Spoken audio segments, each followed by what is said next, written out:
since last episode.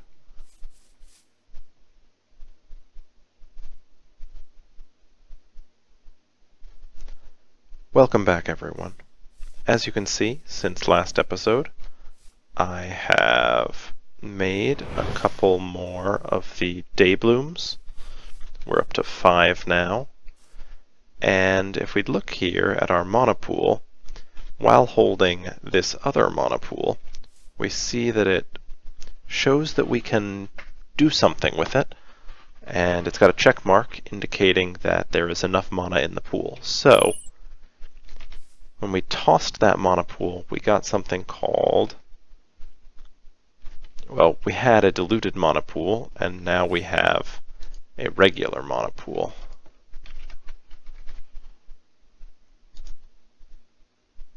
Ooh. Not going to make one of those just yet.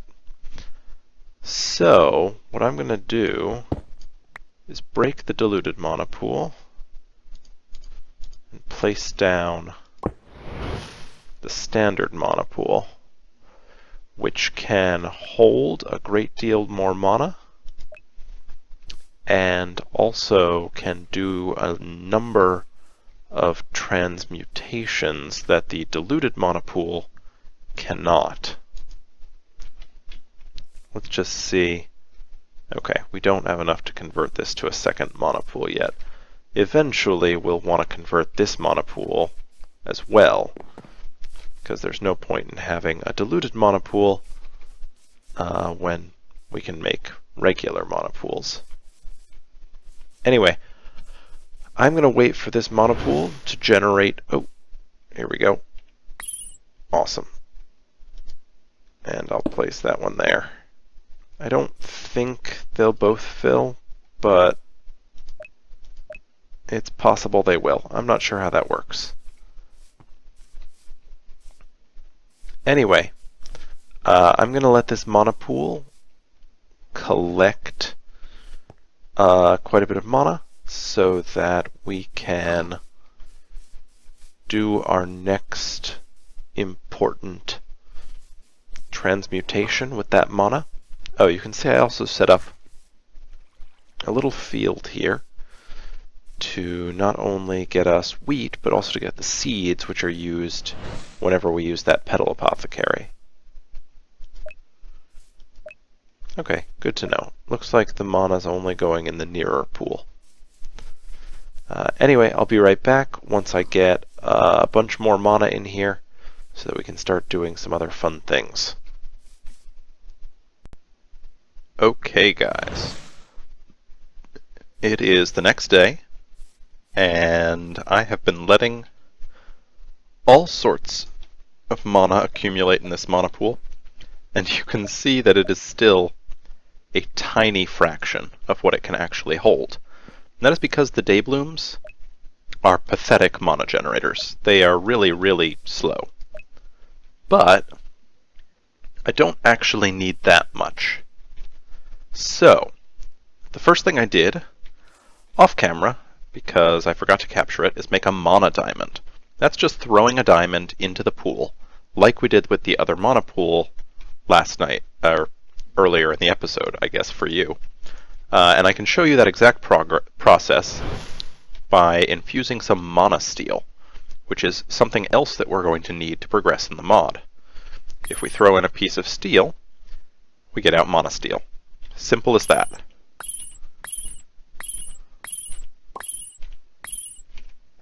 And, ooh, I think I got one more than I needed. You can see that even though the pool has very little mana in it, mana steel actually takes very little actual mana to work. So, what we needed the mana steel for, and you can see I've again got a bookbinder to keep all my books in, including my Lexica Botania. I actually got this back from the spider who killed us probably a couple episodes ago. Apparently they don't ever despawn, and I assumed that, you know, taking the time to go out and get geared again, if I ever came back he would be despawned and it wouldn't be worth my trouble.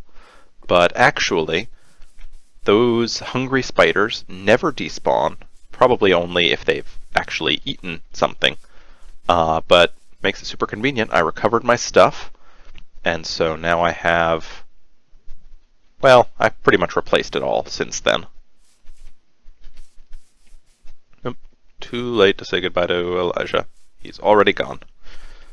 Okay, so what we need next, though, is a runic altar. And that's why I have the mana diamond. Just take some living rock and a mana diamond, and we will have our runic altar. This is the crafting table, basically, that's going to make all of the most important Botania items. And actually, I want it to be somewhere right in line with the mana pool. It's just going to make it easier because the other thing we are going to need is one more mana spreader. Let's take a blue petal. I think the recipe, if I remember correctly, is just like this. Awesome. Because we now need to take mana out of the mana pool and send it to... Well, that's interesting. We want to send it to the mana spreader. So let's try that again this way. There we go. So now if we double check with our wand, cool, the mana spreader has filled up with mana from the mana pool and is sending it over to our runic altar. It's not doing anything with it just yet because the runic altar hasn't called for any yet, but that's about to change. So to use the runic altar, I believe we right-click on the altar with the items that we need to make the runes that we want. And I'm remembering offhand what we need for what we want. So if we look back at baubles and accessories, we want the Sojourner's Sash. And to get that, we'll need a Rune of Earth. Oops. Over here, which is stone, coal, mushroom, and monosteel. So let's 1, 2, 3 of those monosteel. And now I think if we right-click with the Wand of the Forest, oops. Okay, something happened there. Okay, shift right click to get out the last item that you put in.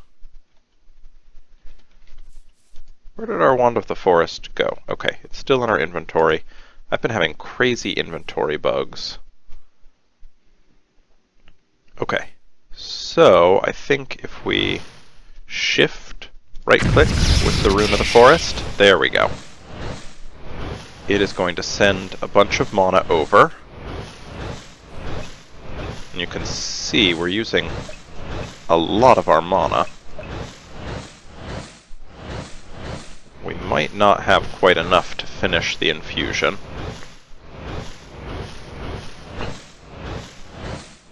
And there's a little progress bar there, which is pretty cool.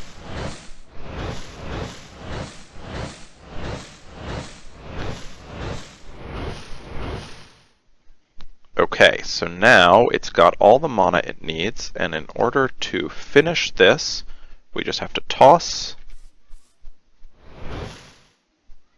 I thought. Okay, let's double check. I thought we just tossed living rock on top of it.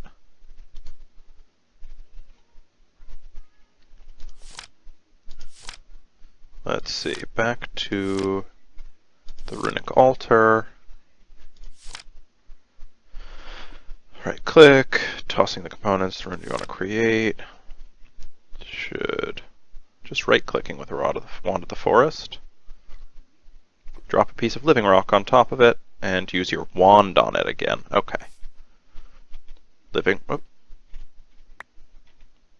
rock, and let's use the wand again. Oh, this is... okay. There we go.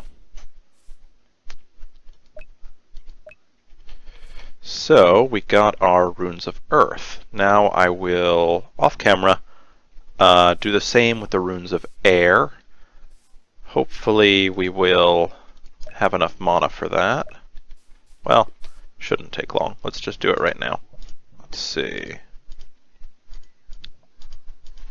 Runes of air needs a carpet, a string, a feather, and then 3 mana steel.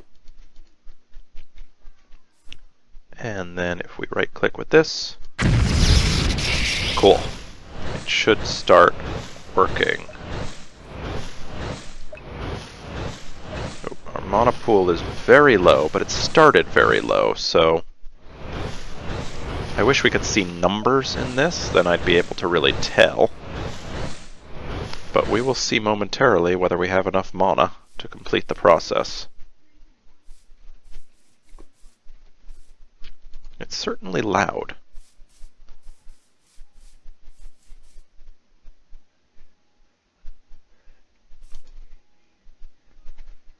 Okay. Oh. That would explain why the loudness stopped. Not quite enough mana. So it's going to have to wait for these day blooms to produce enough mana.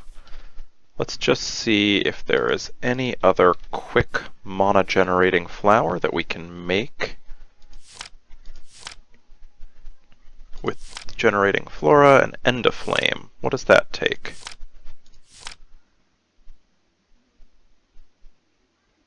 Oh, it takes some mana petals.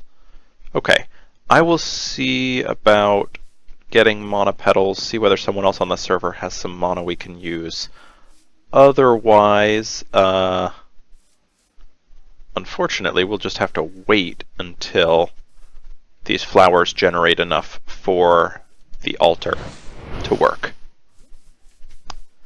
Either way, I will see you soon. Okay, guys. We are back. As you can see, I did make an endoflame. These flowers take any combustible item, wood, coal, charcoal, burn it up. You see the particle effects just stopped, so it just ran out of its coal. And they produce a lot more mana than the day blooms do. Somehow my Tinker's weaponry book... oh, okay, it's back now. So that finished up the altar. And now we are ready to craft our sash. I am super excited about this. I'm also going to craft something else, but I'll show you that in a second. Okay, so here is our Sojourner's sash. If we open our inventory and add it here, ooh, we get little green corners. Yes, and we are much faster. We have step assist, so we can go up 1 high gaps like that. And we can also jump higher, although when we have our jetpack on, it's kind of hard to tell, so let's take that off for a second. It's not easy to tell anyway. We only jump 2 high now instead of 1 high, but that's double the distance. With our jetpack on, just means we get a little bit more height before we actually start using fuel. Okay, so I told you there was one more item I wanted to make, and that is a ring of magnetization. Wait, first I just want to see. Monosteel shears. Okay, to make that, first we make a monolens. I looked this up actually. Then we magnetize the lens, and add a little ring of magnetization. So if we open up and add it here, what that means now is that when we toss things, they will get drawn into us like so. And then we should pick them up. So yeah, it's pretty nice. It gives basically an extra little range to our ability to pick things up. I don't like it quite as much as the sigil of magnetization. I think that's what it's called. Yeah, magnetism. The sigil of magnetism is nice because it just instantly puts items into your inventory rather than physically drawing them closer to you. I think that's really nice because the drawing them closer, as you saw, can sometimes be a little bit buggy and you might not pick them up very well. Just extending the range at which you pick things up is kind of nice. Okay. So now we have a couple of baubles. That's nice. There are a few more I want, but they require a bit of doing that I do not think I'm going to be able to accomplish just yet. So I think that is all we're going to do for the time being with Botania. I really wanted the sash, which is super helpful, especially if we want to adventure and explore a little bit, which is kind of our next goal, I think.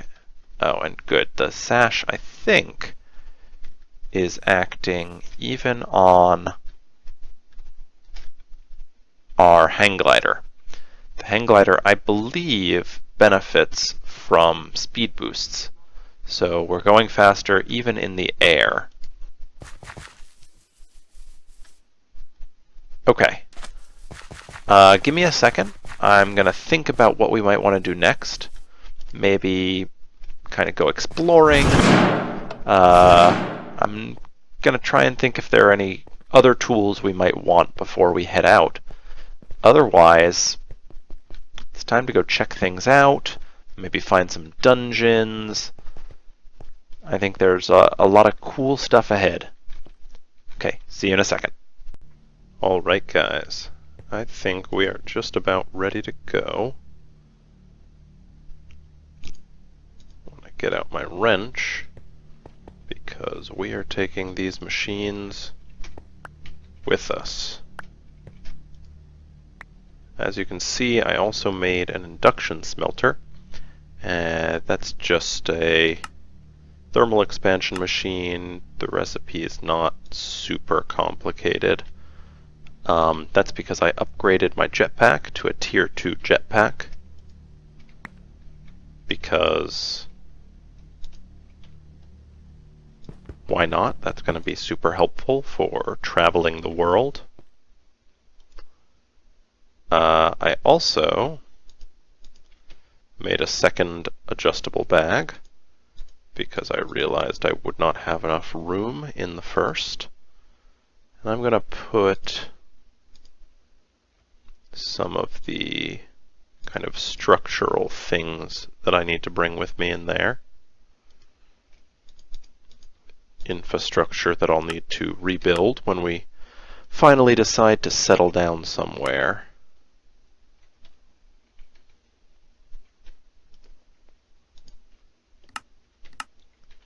Okay. So I think we're ready to go. The other thing I made, nope, over here, is a band of mana.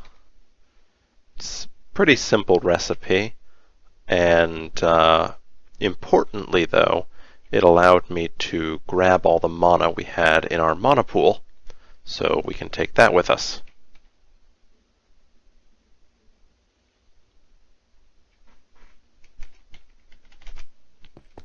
Okay, so let's let's take a quick look at our waypoints.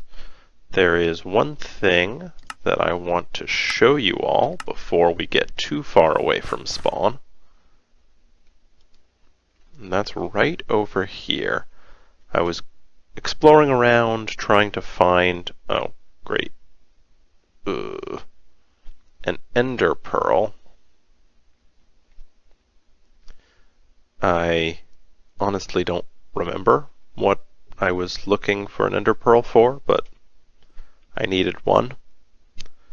And I eventually found one, but while I was doing that, I stumbled across something really cool that I want to show you that will eventually be super helpful to us. This is a meteor. This is from Applied Energistics 2, and if we were to mine down into it, we found a chest, and inside the chest is an inscriber logic press. These are incredibly important. There are 4 different kinds of presses, and when we get them all, we'll be able to make all sorts of different applied energistic things, which will be necessary for the storage system we're going to make. And I'm just going to collect a little of this sky stone while we're here. Can put all these things, sure, into this pouch. Okay, so that's pretty cool. Now let's explore the world a little bit. But let's choose a direction, because it's always easier to go in a cardinal direction. Probably, let's see, gonna line it up so that we're heading straight due north from spawn. So, there's a lot of taint. In the configs for the server, I have turned off taint spreading. I think with a server, I went too far. With a server, you just end up with people on so much of the time, and ultimately so many chunks get loaded that if you have taint spread, it just ends up taking over everything. So we saw a lot of taint biomes near spawn that were slowly engulfing, well, spawn and everything else. Okay, and one of the other things I actually made a couple of things. I just remembered, so I remembered what I got the ender pearl for. Then I also made this sleeping bag. This guy is going to allow me to sleep at night, even out in the field. Once it becomes night, we'll actually be able to, there we go, sleep, and hopefully we don't get many spawns. Awesome. And then here's what I actually needed that ender pearl for. This is a Botania item called an assembly halo, and this is going to allow me to craft on the go. So as you can see, when I've got it in my hand, a crafting table appears that I can open up, and then also I can set recipes that I craft in the crafting table onto these panels. So you can see one of the last things I crafted was the storage upgrade for my better bags, the second bag. If I right-clicked right now, it would set that recipe onto this panel, and then if I had the ingredients in my inventory and I right-clicked, it would automatically craft that. So it's useful when, I don't know, there are gears or other things that you have to craft a lot of.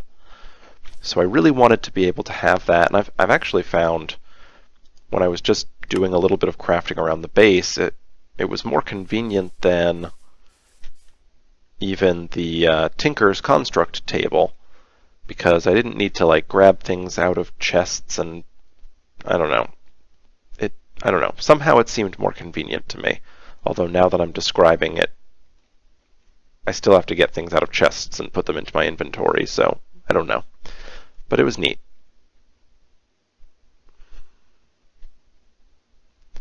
So I'm just exploring. I'm looking for a number of different things while we go.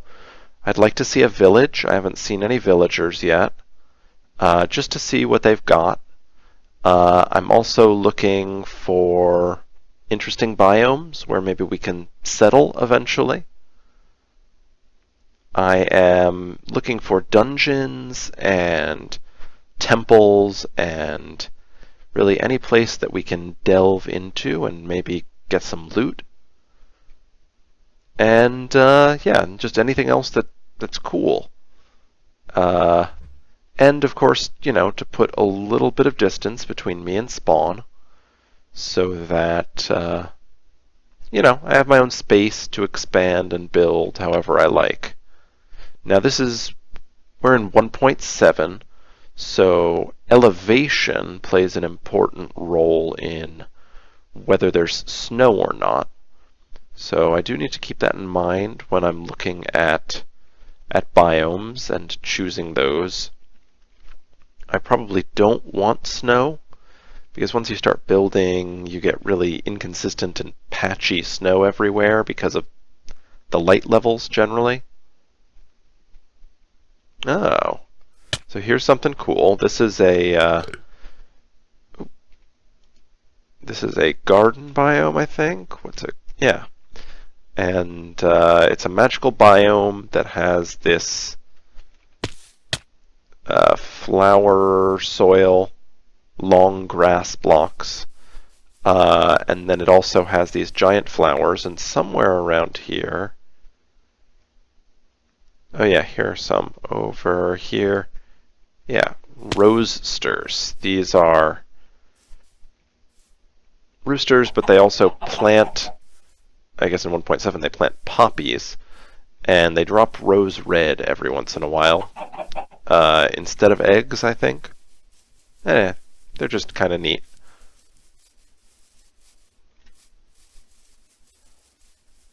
Okay, and it looks like we have hit the water. So the question is, what does it take to build a better boat? Some aluminum, which I don't think I brought any of. That's one of the metals I left behind at spawn. Okay, so we're not going to be taking a boat. I can always, by the way, assemble my Archimedes ship and use that to travel if, for example, my jetpack runs out. Okay. I want that hat. Give it. Thank you.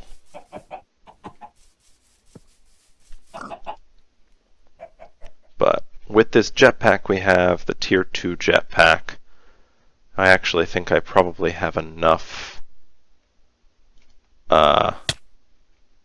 fuel to last for quite a while.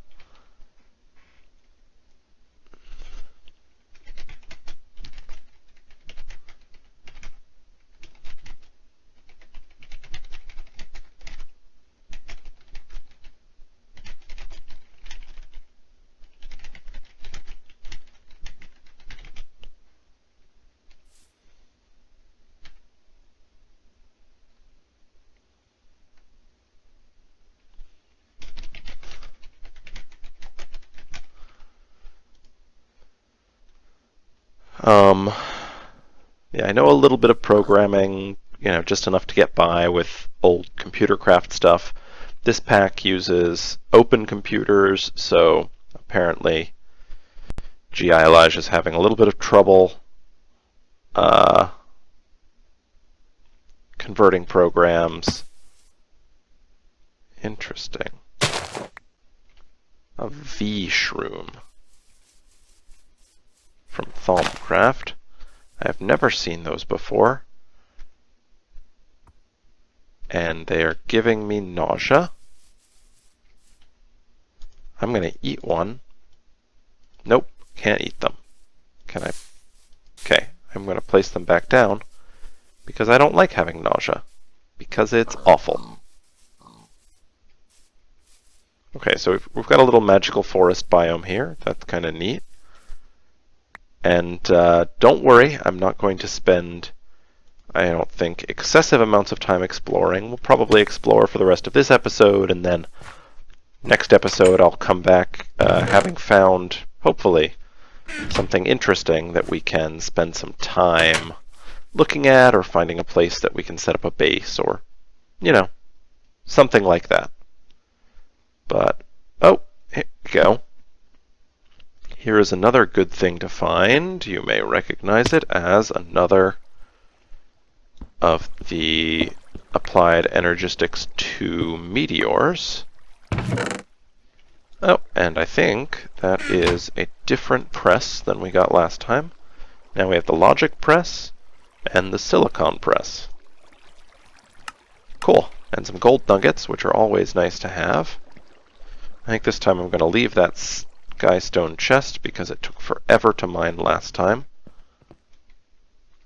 And there is an abandoned mine shaft down here with one visible chest, and I can't not come grab this. Huh. And luckily I got out right in time because those mobs were having trouble pathing to me. I'm okay with that. Sometimes you get some lag, you get hit when there's really no reason you should have been. Other times, the mobs can't pathfind to you. Okay, I have never seen a gray biome like this. Oh, it's a witchwood forest. Interesting. For a witchwood forest, there are certainly not really a ton of witchwood trees. That's what I would expect. I would expect many, many witchwood trees, but okay.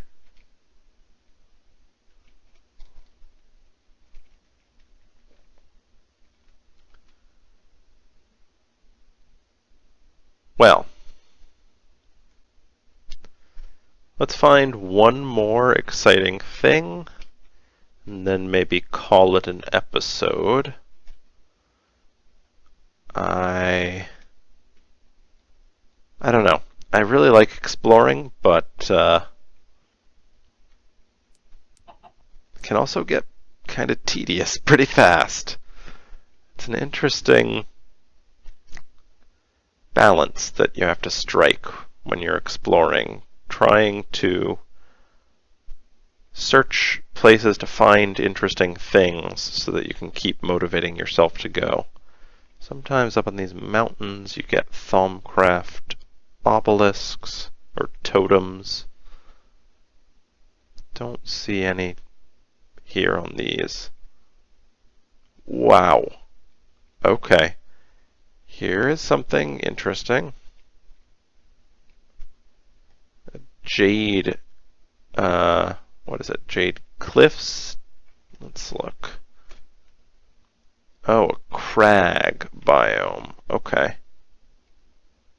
Super, super high up, but apparently arid because there is no snow up here, even though we are well past the clouds. Wow. I mean, this is really cool. But, and here's an important caveat, if we spawned here, we would have to light up everything. Because otherwise, or sorry, if we settled here, otherwise you're just going to get mobs everywhere. Everywhere. Every little dark nook or cranny is going to get a mob. Okay, let's sleep. Got some heads in that chest. That's interesting.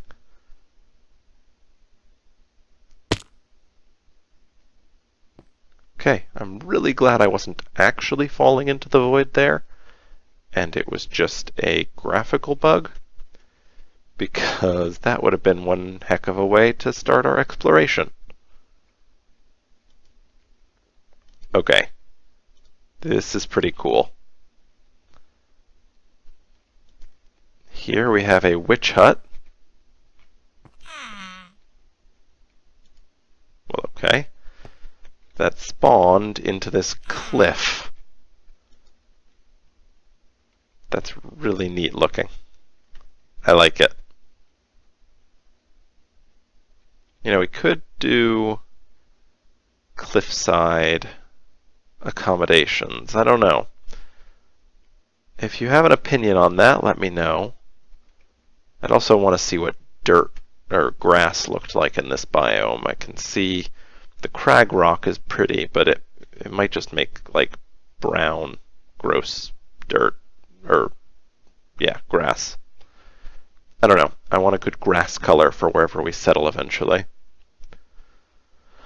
But yeah, let me know if you have any strong opinions on, you know, things I should be looking for. Obviously, I'm going to keep an eye out for any dungeons. The